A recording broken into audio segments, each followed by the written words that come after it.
નમસ્કાર, ટીવી9 સમાચારો સાથે હું છું જયેશ। સૌપ્રથમ સમાચાર ગાંધીનગરથી કે જ્યાં યુવા સદના 2 કિલોમીટર વિસ્તારને કોલેરાગ્રસ્ત જાહેર કરાયો છે, જ્યાં કર્ણાવતી યુનિવર્સિટી નજીકના ઈંટોના ભઠ્ઠાનો વિસ્તાર અસરગ્રસ્ત છે।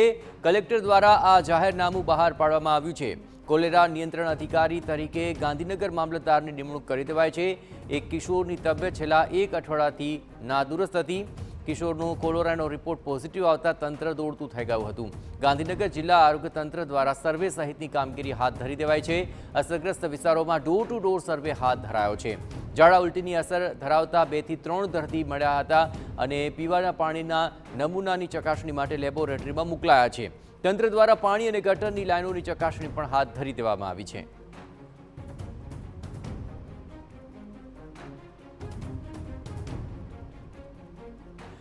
અસરગ્રસ્ત વિસ્તારોમાં હાલ ડોર ટુ ડોર સર્વે ચાલ્યો છે। આ ઉપરાંત જે પાણીના નમૂના છે તે પણ લેવાયા છે કે જેથી આ વિસ્તારની અંદર કોલેરાનું પ્રમાણ કેટલું છે તે જાણી શકાય। પણ હાલ તો આ જે સમગ્ર વિસ્તાર છે 2 કિલોમીટરનો ઉવારસદનો 2 કિલોમીટરનો વિસ્તાર તેને કોલેરાગ્રસ્ત જાહેર કરાયો છે અને ત્યાં આખરે અસરગ્રસ્ત વિસ્તારોમાં સર્વેની કામગીરી શરૂ।